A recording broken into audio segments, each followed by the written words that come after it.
Thank you, José Manuel, for the nice introduction. You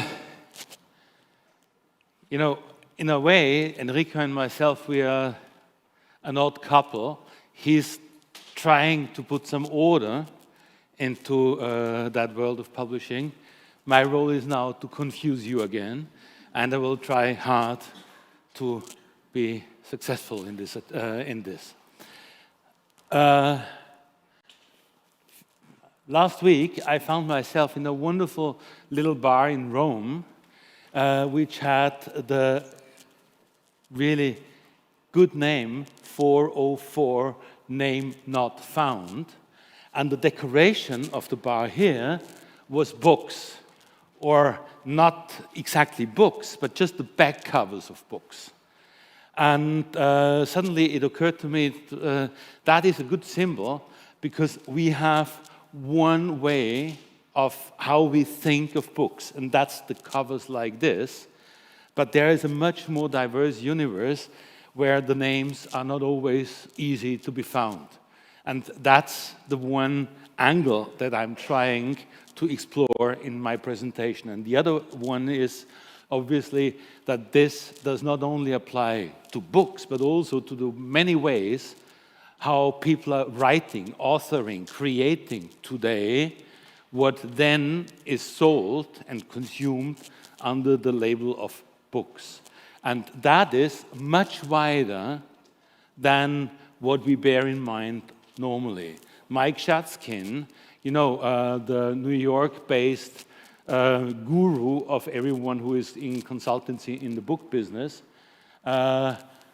wrote in 2023 in his blog, The Book Publishing Business, in which I have spent my working life since the early 1960s, is disappearing. And I very much subscribe to this. Why? Because when we talk about statistics like Enrico, we must be very much aware that there are huge parts, and I'm trying to explore these parts, that we are missing.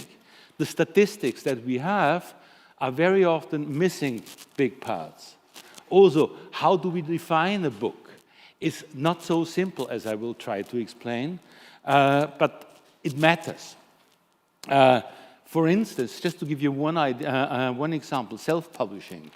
That started with very odd things like fan fiction, but today has complemented the traditional way of making books and consuming books in very broad and diverse ways, etc., etc.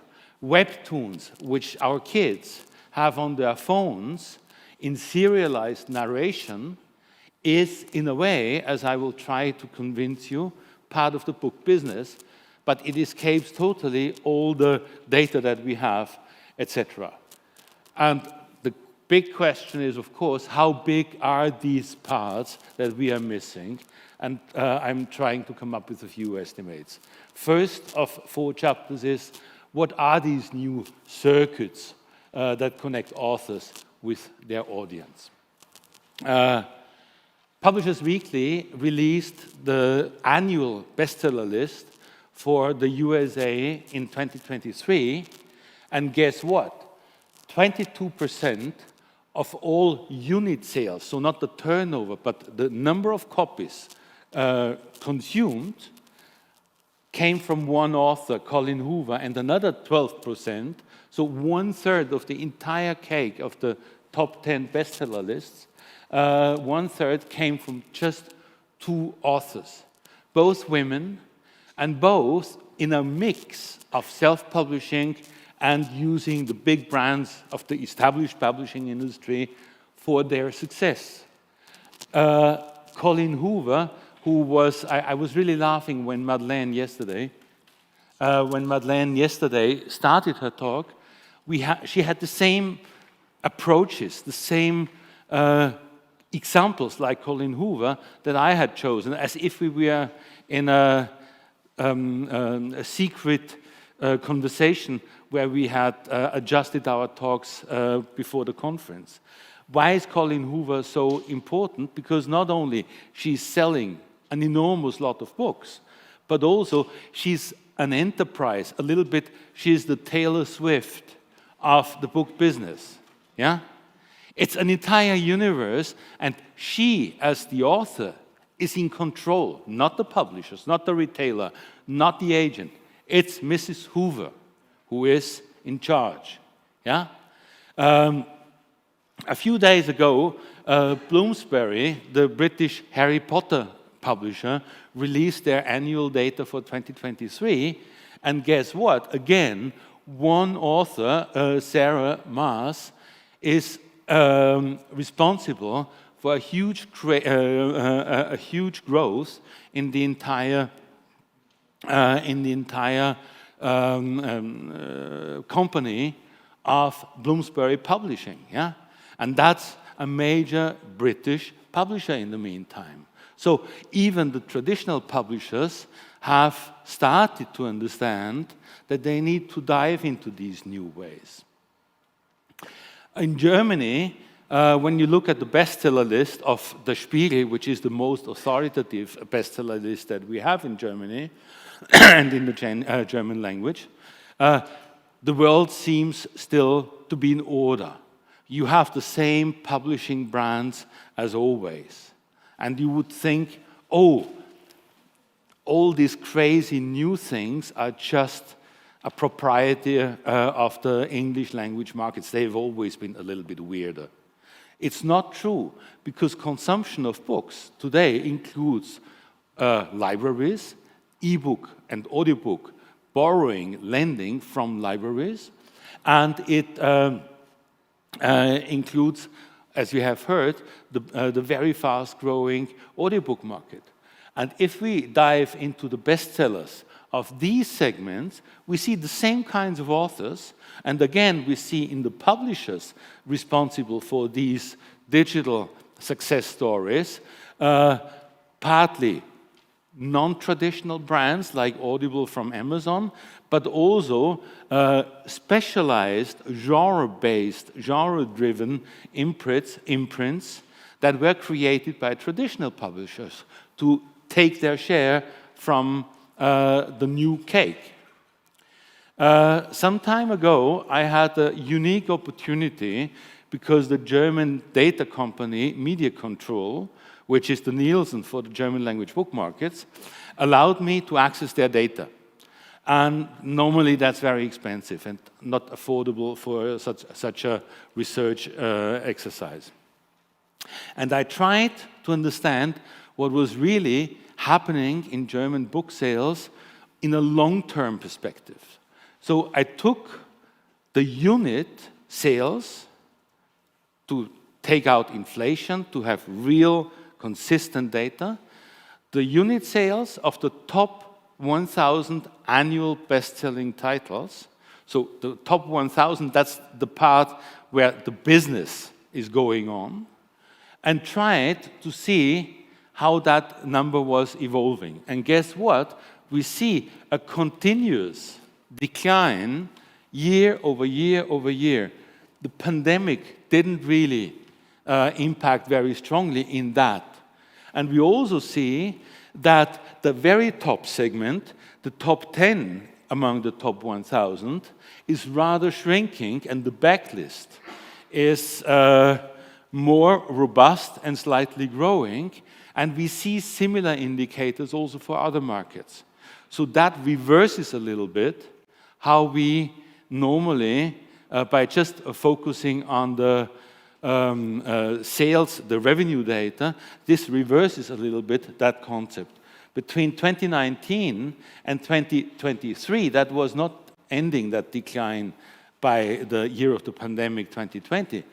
Between 2019 and 2023, again, the brick-and-mortar bookshops in Germany, in units, lost almost 15%. So that means the traditional way of selling books is losing reach. Yeah? It's the audience that we are reaching with the traditional sales is shrinking. Is that the entire book business? No, it's not at all. Because then we have a totally different curve of growth. It's very, very, very hard to assess what's going on in self-publishing. And one of the reasons is Amazon doesn't reveal data with one exception. The only data that we get from Amazon about their self-publishing is how much they pay to authors for their participation in what they call KDP, Kindle Direct Publishing Select. And these payouts are roughly compensation for Kindle Unlimited and these subscription services. And they account, just this is not all the royalties to authors, it's just the KDP Select payouts. They account for for around $600 million in every year. And that is growing consistently year on year on year on year. So there we have growth. And that's a good indicator for the expansion of what we understand and summarize under self-publishing.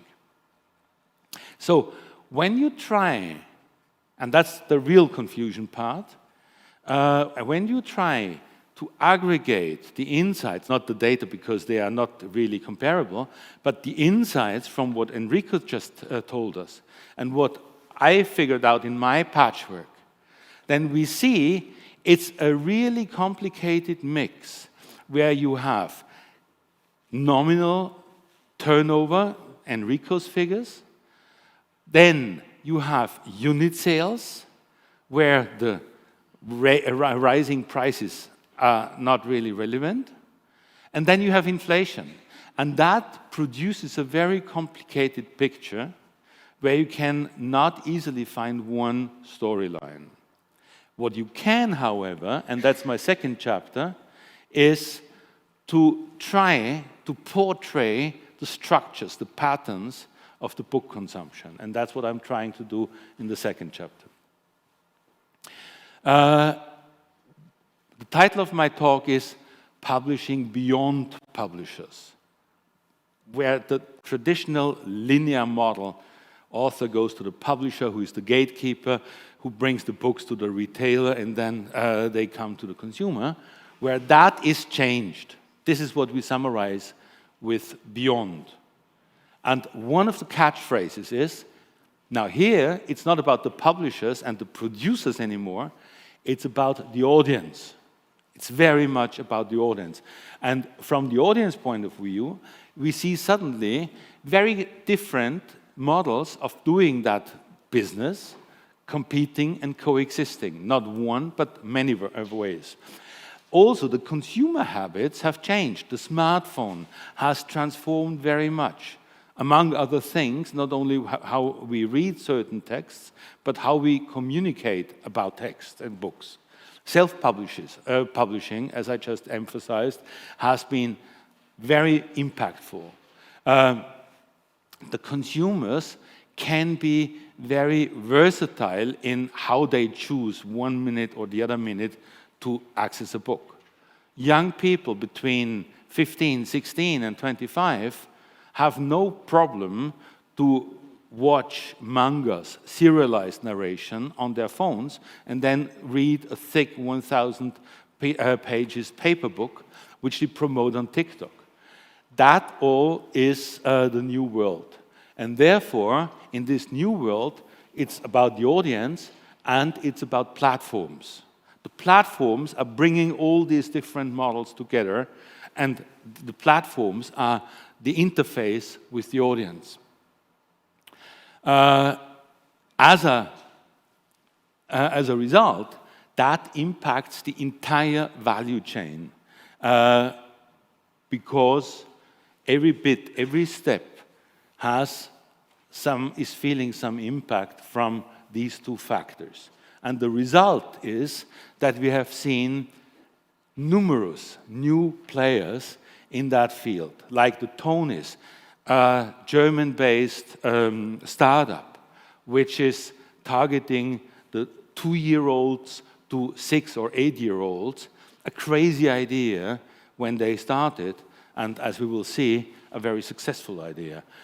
TikTok, the impact on book marketing, I don't need to explain. What Kobo has been doing is also in many, many fields similar to Amazon. which is bringing us to the third chapter. How big is that new world that needs to be added to the book business? Michael Tamblyn, who was here yesterday, said in a live conversation that we had a few years at the Frankfurt Book Fair in our series, The CEO Talks, 1 in 4 books that we sell, Kobo, in English, is a self-published title, which means that effectively for us, self-publishing is like having a whole other Penguin Random House sitting out in the market that no one sees. Yeah? It's like the dark matter of publishing. So we are not speaking, when we say beyond, of a few niches. We speak of really big universes.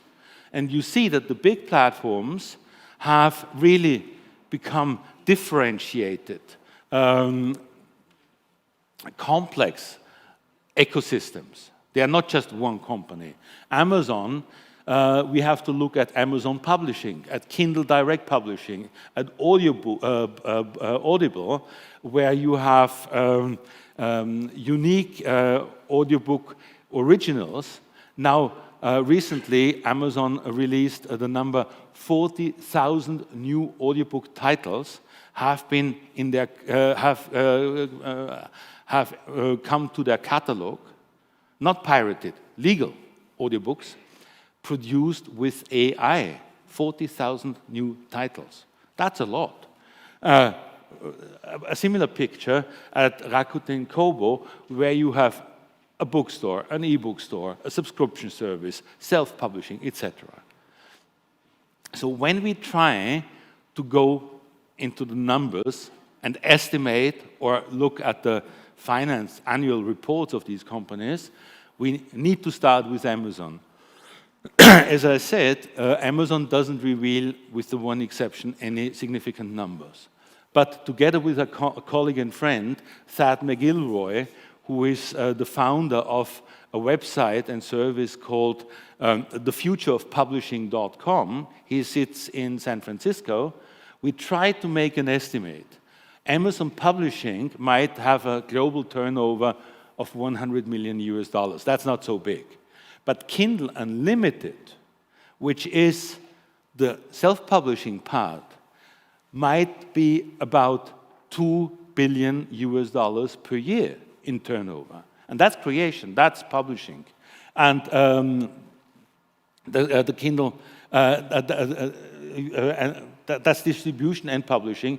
And KDP might be about $1.4, $1.5 billion. So we are talking about a massive operation. The other numbers that I found are from really financial annual reports of companies. Wattpad Webtoon, you know, the merged company between the self-publishing platform Wattpad and the Korean manga-driven service, which is clearly publishing, reports Webtoon revenue of 735 million euros per year. A similar company, by and large unknown in Europe, because it's Chinese, Yuan China Literature, which is a daughter enterprise of Tencent, one of the big corporate giants in China. They report, they are publicly listed, so these are not bogus numbers. They report $1 billion and over $1 billion in revenue. I just visited their headquarters in Shanghai. The Tonys, which I emphasized, report 358 million euros that it's again a mix of distribution and production, creation, and that's one of the characteristics of the platforms. We cannot really cut out the production from the distribution part. These are integrated services.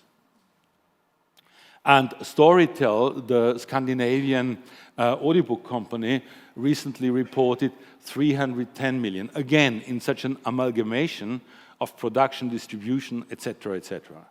And if we compile that into one chart, and I emphasize, it's not really comparable because the publishers have just one role, and in the other world, which is here in the red and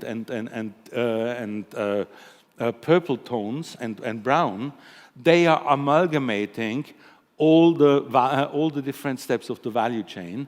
We see that the players are really at the same level of size than the big dominating traditional publishing companies. Why is this relevant? Couldn't we say, okay, we do our traditional niche and the others do another thing and it's all fine and we are all happy? Well, I think it's not so easy. In 2007, two things happened. The Kindle was launched, and Kindle Direct Publishing was launched by Amazon, and the iPhone, the first smartphone that we can call like this, has been launched by Apple. That started ebooks, that started the entire digitization on the consumer front for books. And I thought at that time, 2008, what does this mean? And I wrote an academic article where I thought, well, that is a shift of paradigm. It rips off the cover of the book, that was the title of the piece, because the book is not anymore a closed container, but it's both. It's a closed container and an open format. It is really directed directly to the consumers. It is not only anymore about buying books, but accessing them. It's the library and the bookshelf. Yeah? And it turned out that these guesses, these forecasts, were pretty much point on. And that means today, a little bit more than 15 years later, that the entire publishing business has changed because the publishers are not anymore the gatekeepers who are producing and who are in charge of deciding what they produce and what not, but they are just servicing authors. That's what they do for Colin Hoover, yeah? From producing to servicing. For those, the Penguin Random House model is to have everything under one roof. The publishing servicing means you have distributed things. You can have multi-formats, multi-channels. You organize access. And you don't need to have these warehouses as your prime estate. I tried to turn that into a flowchart to understand how complex that new world has become. And we see at the core, it's about the author and the audience, and the work travels here. And then we have factors from the outside. And that, which is within that red circle, the print, the ebook, the many channels, etc., that is governed by the platforms. And the platforms, which I draw here as a filter, the platforms are the gateway, and not anymore the publishers or the old actors from the book business. The strength of this is that they integrate all this. In a way, the single book becomes less relevant. But at the same time, we gain in personalization. Each book, even from a large company, from a very successful author, is in a way directed at the individual consumer who wants right now to have this or that, who wants to have the paper book or the manga on their phone. Yeah? And to integrate all this is the new world. There is a lot of this personalization as a winning factor, even as, on the downside, the exclusivity, the pride of the book as the king medium is losing. And that's why the reach, the drop in reach that I emphasized with some of the numbers, is so important. That's the losing part. The gaining part is the personalization, and that is an opening and a growing part. I'm about to turn all that and quite a lot of more information and thoughts together with Thad McIlroy in a report which will be called Publishing Beyond Publishers, and I will do my best to get it out by the end of June.